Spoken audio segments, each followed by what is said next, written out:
Good morning. Hope you're having a fine Sunday morning. Welcome back to another edition of Miami Valley Voices on this Cox radio station. I am, as usual, your host from the Dayton Daily News, Ron Rollins. And we're here with a couple of friends who are working pretty hard to keep people seeing properly. We have from Prevent Blindness, the Miami Valley chapter. We got two fellow Dayton Rotarians, actually. That's true. Katie Neubert, the Dayton area manager, and Allyn Conway, who's chairman of the board. How you guys doing? Great. Thank you for having us. Absolutely. Yes. And, good morning, Ron. Good morning. And now, folks who listen to this show, and they are out there, good morning, everybody. They know that I have Dayton Rotarian folks on the show all the time because it's who you want on your radio show. So we're a fun group of people. Well, actually, we're a busy group of people who are involved in a lot of interesting stuff that makes good radio. So I've never gotten a complaint yet. You only have too many Rotarians on there. But no. So, all right, enough Rotary jokes. So tell us about the organization, Prevent Blindness. There's a lot built into the name that sort of says what you guys do, but how do you go about it and describe the organization and your work? Sure. Prevent Blindness is actually the second oldest health advocacy organization in the country after the American Red Cross. Oh, really? Yes, but you probably haven't heard of us because we tend to work through partner agencies. Okay. But where we got our start was in the early 1900s. Babies were being born, and in infancy they were going blind. And a group of people got together and they said, you know what? We can spend pennies and put some drops into their eyes. Which they still do, right? Which they still do to today. And that prevents blindness. And the concept was, let's prevent blindness before we have to deal with a child growing up being blind. What was causing? There was an infection that happens from the birth canal or something? Exactly. It was just an infection. You know, there's a lot going on at that time, and it was getting in the eyes, and that caused an infection in many children. Right. So we took that forward after standardizing it across the nation. And what year was this again? This was back? It was the early 1900s. Okay. Yeah. Right. And so today, we know that 50% of all blindness is preventable. So as an organization, we work to get the word out to people. We do community service with people at the 200% poverty level to make sure that they have access to dilated eye exams, to free glasses if they need it, and potentially even discounted surgeries. And what that can mean is for an adult, that can be this week they're on welfare, they have a dilated eye exam, they get glasses, and next week they can get a job driving a truck and taking care of their family. Oh, wow. And for a child, that can be the difference between seeing the board in the classroom and doing well so that they can continue, or instead sitting there thinking, gosh, I can't see the board, but everybody else can. I must not be so smart. Well, no, that's interesting. And I was blessed with good vision until a couple of years ago when I needed reading glasses. And so I never have really... Go back a little bit to what you were saying about the child in the classroom. I mean, how do you reach that kid, and how do they know that there is a problem there and that everybody isn't seeing as the world the way they're seeing it? I mean, that sounds like a pretty big part of what you do, I'm guessing. It is. Most families don't realize that vision screenings start at age 3, and 3 to 5 is the best time. And getting them in to see an eye doctor is so important because if, for example, let's say amblyopia, which is basically lazy eye, and we've all met people that we're not exactly sure where to look because we can't see where that one lazy eye is going and which is the good eye.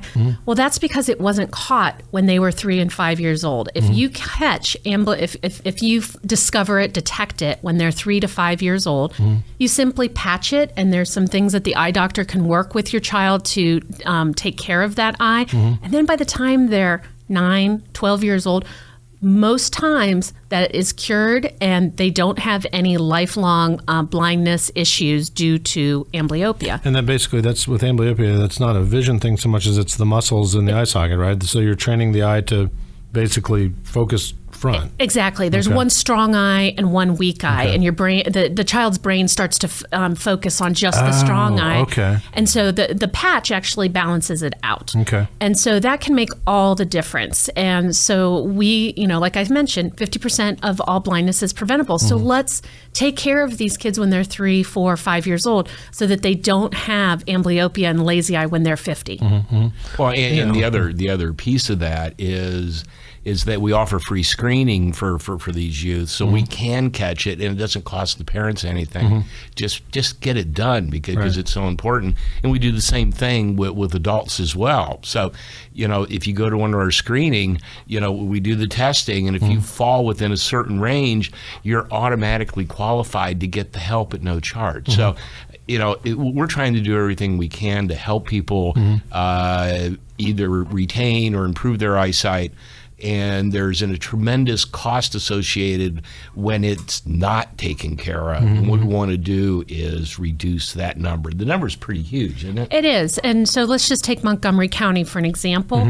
We did a study from 2000 and 2012, and what we found is in Montgomery County, each and every year, we are spending over $250 million on direct and indirect costs of blindness. Wow. Going back to that again. Say that again. $250 million on direct and indirect costs due to blindness. And I want to reiterate, 50% of all blindness is preventable. So what counts in that number? It can be That's a whole bunch. Number, yeah. It is a huge number. It can be everything like direct costs would be medical aids, education, school screenings, and assistance programs. Surgeries, I presume. Surgeries. Indirect costs can be productivity loss. That gentleman I hypothetically talked about at the beginning who doesn't have a job because he can't see. Nursing home care because a senior can't stay on their own anymore. Informal care, all of those types of things contribute into that. Wow. That's a huge number, and I would not have guessed. So do you have physicians that you work with or that you refer to? So, for example, the child that comes in and you determine through the testing that something is needed. They either pass or fail, correct. What happens to them after that? So we can, depending on if they have insurance, because kids are covered under Medicaid to get one dilated eye exam and free glasses, we can refer them through to that process, and we follow up with the parents or have the partner agencies follow up with the parents to make sure that the child does get into the eye doctor. And the dilated eye exam you're talking about is where they put the drops in your eye, it opens you up, and the doctor can look in and see your retina. Exactly. That's a really weird test, by the way. It is a very weird test. Because you can see your blood vessels and stuff on the back of your own retina, and you're like, wow, are those always there? That's really freaky. Exactly. But this is the way I explain it. A dilated eye exam is, imagine that you're standing at the door, at the front door, someone's knocking, and you're not sure who it is. So you have a choice. You can look through a tiny peephole and kind of see who's there, or you can walk over to a big, beautiful bay window, throw back the drapes, and actually see everyone that's standing at that door. That big, beautiful bay window is kind of like a dilated eye exam. It gives your doctor a big, beautiful, full screen view of your eye. Wow, that's pretty cool. So what other services do you offer? Well, we offer the vision screenings. We do educations. Actually, yesterday we did trainings for local child care providers. We trained them to be preschool vision screeners. Wow. So we don't want to just be us going out and doing it. We want to train people in the community. So we had a free training yesterday to train people that were at public schools, people who were at daycares, to some nurses and OTAs, how they can become vision screeners and what they should be looking for. You talked a little bit about what does it look like for a child in the classroom. Well, if you notice, say for a preschooler, that when they're in circle time, they're very engaged and they're always talking and giving you answers. But when you go and sit at the desks, they're not so much engaged. Oh, that's interesting. They might be that they can't see. Yeah. If you notice the child is squinting a lot or rubbing their eyes or seems to get headaches when they're trying to do reading materials, those can all be signs. And, parents are busy and they're looking for developmental skills and making sure that the child's got a roof over their head. The teachers are busy. So being aware and not letting those little signs slip by is so vital. Wow, that's really interesting. Yeah. And, go ahead. The other thing that we do is we teach safety as far as, your eyesight. Make sure you wear safety goggles when you're cutting the grass or... Ooh, I'm bad on that. I'm good, though, when I'm weed whacking. Oh, are you? I've been hit in or near the eye often enough by stuff from the weed whacker that I learned that lesson a long time ago. Yeah. Why do you want to? But I don't when I cut the grass, though. I guess I never really thought about that. Well, I didn't until I started with this organization, and now, when the sun's shining, you want shades anyway. Right. But, when it's not sun shining, I say, I'll take it off. Why do I want to take the chance? Right. Maybe just one little flash, something jumps out of the... And, you only got one set of eyes. Right. So that's true. We can't replace them yet. So what about injuries? I mean, Kitty, you and I have talked in the past about sports injuries and stuff like that. Yeah, a lot of people are surprised that in the last year, the number one cause of eye injuries was actually swimming. Being at the pool. Yes, all those chemicals in the water, balls being thrown, because a lot of times you're not even going to be wearing sunglasses if you're in the pool a lot of times. Right. So if you're playing catch with a ball or anything like that, you can be hit.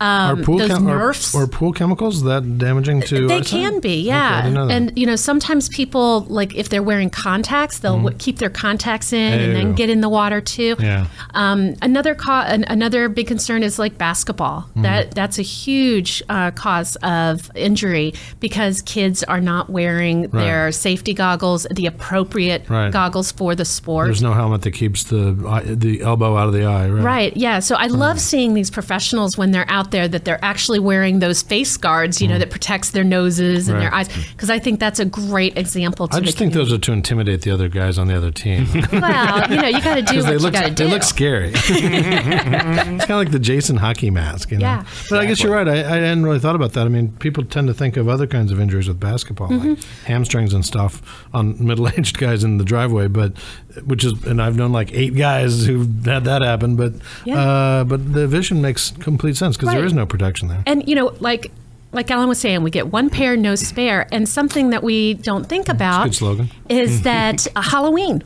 Who thinks about their eyes at Halloween? But, there are safety issues. Here we are, we're giving 3, 5, 6, 10-year-olds swords. Here, go play with this wand. Pitchforks, Pitchforks. What are they going to do with it? I know what I would do with it. You're going to sword fight, right?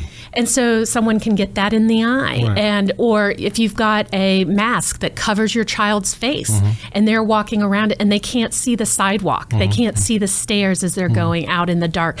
And so there are things that you can do to help make sure that you're avoiding those falls and making sure that your eyes are cleared and that they're not being whacked in the face with the pitchfork. So you probably would really not have approved of the rock fights we had when I was a kid. And fireworks is a whole different. Yeah, different I mean they subject, weren't big rocks, but I don't think it mattered. Yeah, sticks and stones. The 70s were different. They just were. I'm surprised any of us made it. That's true. Well, and when I was a youngster, I think 4th grade, 4th or 5th, something like that. I can't wait to hear this. Yeah. I made little bows and arrows out of bamboo skewers. Absolutely. Okay? Totally. Right. And I know, a friend of mine was over and I shot one towards him and hit him in the posterior. Right. And where it really couldn't hurt him, right? Yeah, exactly. Right. So then, he took aim at me and I had both hands in front of my face. And actually it went straight between my fingers and went straight into my eye. Now, did it hurt you? Well, she's heard this story apparently already. Yeah. Oh my gosh! I had stitches in the eye. No way. And couldn't be active for I can't remember how long. Wow. And how old were you? What's 5th grade? Well, so you're about 10, 10 or something like that. So you can go back in time. What kind of technology there was? Right. Which you can't see how old I am on radio, so that's good. Very young. And I get the idea, though. Wow. So that's interesting. Does any lasting damage to this day? No, but I have a scar here, and of course, for any donations of Prevent Blindness, you're more than welcome to look at it. Or you can give more, and then you don't have to look at it. Yeah, so, it's whichever way you want. That's really interesting. I mean, you could have really lost your eye. Absolutely, I could. That's crazy. Yeah. It just happened to go in the right spot. What other things should parents watch out for? Well, it's just looking out for all. Thinking about the eyes when we don't normally, because we take them for granted. But, that just simple things like a dilated eye exam annually, that is the biggest thing that I can recommend.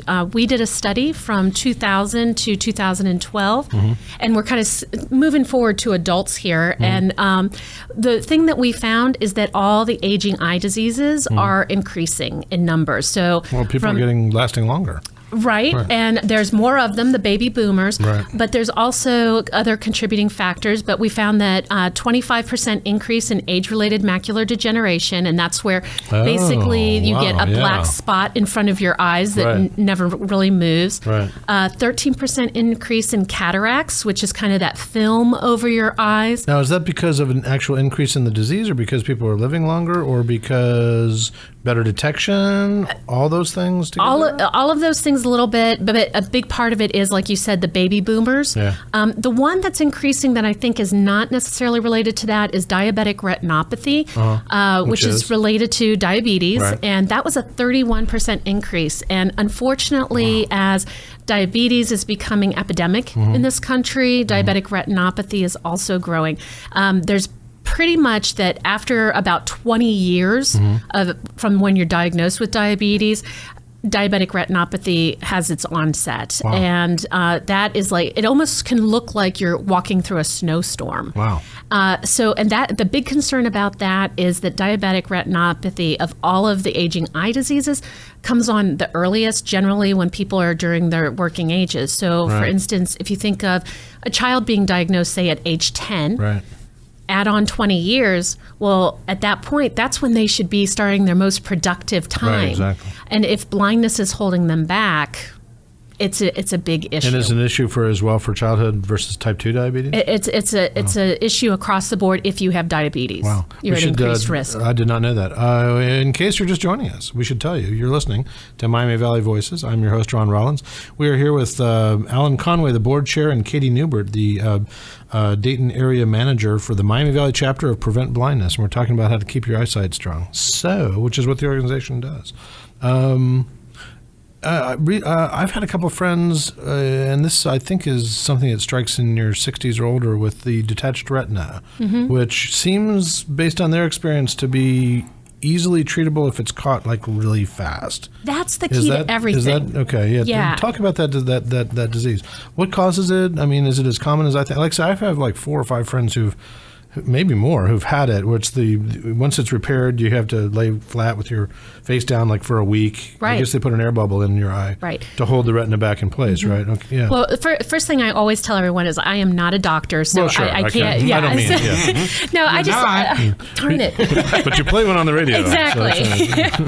So, but I always want to stress that. But our big thing is that it's what you said earlier. It's preventing blindness and that early detection. So if you hear nothing else that I say, it's that annual dilated eye exam, or as often as your eye doctor says for you to come in. Right. Because, if you can catch the detached retina early, right away, or your doctor can see something leading to it. Right. Or if, say, glaucoma, which is the disease that is your peripheral vision, how often do you look at your peripheral vision and think about it, right? I'm doing it right now. Everybody in the audience is. So most time, we call it the sneak thief of sight. That's so we don't notice it until it's very severe. Right. And at that point, your doctor really can't do anything to give you your eyesight back. They can slow the progression. Right. But if he caught it early, then they can slow it then and literally prevent blindness and preserve your sight. So This is actually making me realize that I haven't had an eye exam in about 2 years. I know that people can't see me, but I am wagging my mother's finger at you. She is. And actually, it's our doctor is really good. It's my wife's cousin. Oh. So I haven't seen her in a while anyway, just on family business. I ought to just check in and give her a You call. definitely should. Well, you have Thanksgiving coming up. You can always have That's her true. bring whatever she does. Here, Ron, lay down on the table. I'm going to put these drops in your eyes. Yeah. I think that's a whole different show. Well, but actually, I tend to tell myself that I have glasses and I can still use them, and so in my mind, it's like there's no need to get. I'm putting air quotes around this. No need to get an eye exam because my prescription doesn't seem that it's changed. I mean, the prescription she gave me a couple years ago seems just fine. My glasses still work. So I guess in my head, I'm like, it's no big deal. But you're saying like, no, you go every year. I go every year, Okay. and I rely on my eyes for so much of everything that I do. And it's not, I think a lot of people think, reading. Oh, I wouldn't be able to read. And, that's not a big deal, or that is a big deal to me. But, I've had people who they've lost their independence because they can't drive their car absolutely anymore, right. or they can't open their medicine and take it by themselves because they can't see it so well anymore. Right. So there's just a lot of opportunities that you can prevent blindness and preserve your sight by being smart. If you smoke, stop. Eat properly. Well, now, what does smoking do to affect vision? The smoking, they're finding that it impacts, it's those chemicals that are going right into your face, right into your eyes, being around that. Okay. So that can impact your eyes. I've never heard that one. I don't smoke anymore. But Ron, there was a song about that, about smoke getting in your eyes. This may be the most jolly show we've had about a serious topic in quite some time. Well, because we're That was all good. about You've used that before, too. I had not heard that about smoking, in all seriousness. I mean, there's all kinds of a billion reasons not to do it, and I don't anymore. But the thing is, like, I never heard that one. That's interesting. Plus, I guess it constricts your blood vessels too, and that's probably not good for Exactly. your eyes. Exactly. So a lot of things like that. But the most important, again, is that dilated eye exam, getting in, so that your doctor can detect things early.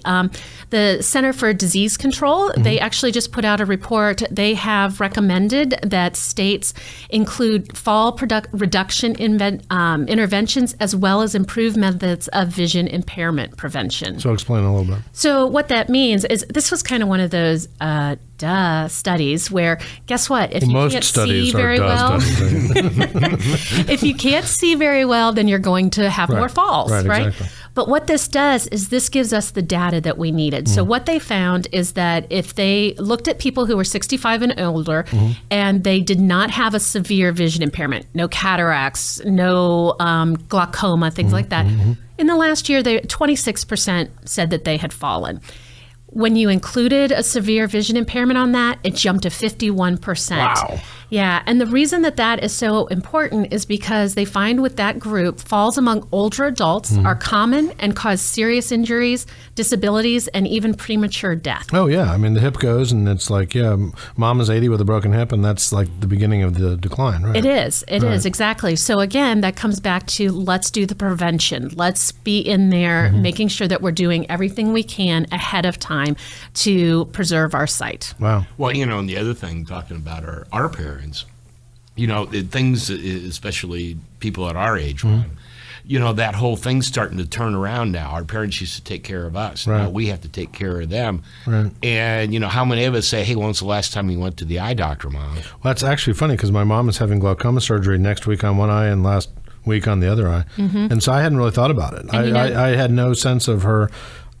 She lives alone, and I had no really sense of her vision situation at all. Because it's not the kind of thing that comes up, until she said, I'm getting surgery for this stuff. And I'm like, oh. And that is a risk assessment for you that puts you at higher risk for glaucoma because your blood relative has it. Another thing you can blame your mom for. That's a long list anyway.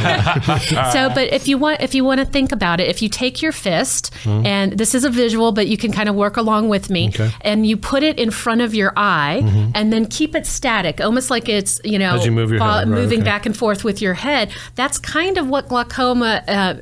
I'm sorry, that's age-related macular degeneration. The glaucoma is where it's tunnel vision, so it's coming in. So imagine that she's seeing less and less of that peripheral. Yeah, that's tough. Is there a predominant eye disease that's like more common than others? I mean, what's the main thing? Well, the main ones are age-related macular degeneration. Cataracts. Pretty much doctors tell me that if you live long enough, you're going to get a cataract. Right. Diabetic retinopathy and glaucoma. Those are the big ones. Okay. But just to go back to the dilated eye exam and how important that is. Julie Beal was our speaker last year at our People of Vision luncheon, and she was typical person like yourself who said, I don't need to go to the eye doctor. I'm fine. I'm busy. I've got things to do. And one day she was out by the Dayton Mall and she had a meeting that got canceled. So she thought, I'm going to stop in at this eye doctor, see if they can help me. And the eye doctor said, oh, Julie, I see you checked you don't want a dilated eye exam. She's like, oh, I did. I must have read that wrong. Let's go ahead and get that. And he did. And then he said, Julie, have you eaten or drinking today? And she's like, no. He's like, okay, I need you to go over to the hospital. Don't eat anything. Don't drink anything. And I want you to give them this piece of paper and have them do this test. Turned out, because of the dilated eye exam, he had an early detection of cancer behind her eye. Whoa. Yeah. And so she was having treatment for that. She had no symptoms or anything? She had not noticed any symptoms. Wow. Anything. 6 months into her treatment she, of course, loves this doctor. Well, yeah. And she takes her mom into the same doctor, and he comes out in the hall and says, we need to get your mom to the hospital immediately. She's having a stroke. Well, this guy's good. Yeah, I know. Yeah. But see, it's not that, when we think about our eye doctors, we think of it as siloed, as just our eyes. Right. But the eyes really are the window into our souls and to much of our body. Absolutely. So having that ability to do something as simple as a dilated eye exam is so important to preventing blindness and preserving sight. And it doesn't take that long. Really. No, it doesn't. It's a very quick appointment. I need new glasses anyway, so that's fine. Yeah, these are all scratched up. It's time to go. Yeah. You don't want scratched up ones. No. But that will give you better vision. It's probably not quite as good as you think, but that is something that what we try to provide is we work with people at the 200% poverty level. Mm-hmm. We have donating doctors in the area that will provide them with dilated eye exam. Mm-hmm. We have donating organizations that will donate eyeglasses to them. Mm-hmm. And we have a relationship with organizations that will help us to provide discounted surgeries if they need it. Well, that's really cool. Really, right quick, we have a couple minutes left. How long have you been with the organization, and how'd you get into it? Just about 2.5 years ago. Mm-hmm. And I ended up back in Dayton because I was taking care of my grandparents. Mm-hmm. And push comes to shove after a few years, and I ended up at Prevent Blindness. And it's a great organization. We're in all 88 counties, and I feel that we are really making a difference locally with our neighbors here on something that affects all of us. Absolutely. And Alan, how long have you been associated? 3-4 years, something like that. I got a call one day from her predecessor that said that somebody told him that I need to be on his executive committee. And so that's how I got started. And I haven't looked back. I'm passionate about it. I think we do great work. And there's 4 chapters in the state. And if you look at our numbers versus the other chapters, which is Cleveland, Cincinnati, and Toledo, you're going to see that we outperform those bigger counties or areas. And I think the best is yet to come, quite frankly. That's cool.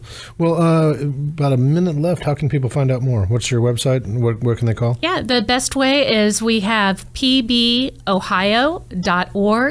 and wiseabouteyes.org, which is focused on children. You guys are very slogan-based, I've noticed. It's easier to remember, thank goodness, so that it makes it easier for me. All right, sure. So, again, it's the P is in prevent, B is in blindness, Ohio, all spelled out, ohio.org, and wiseabouteyes.org. That's really cool. Thanks for coming in. Thank you for having us. Thank you for having us. I told you it goes really fast. See you at lunch on Monday.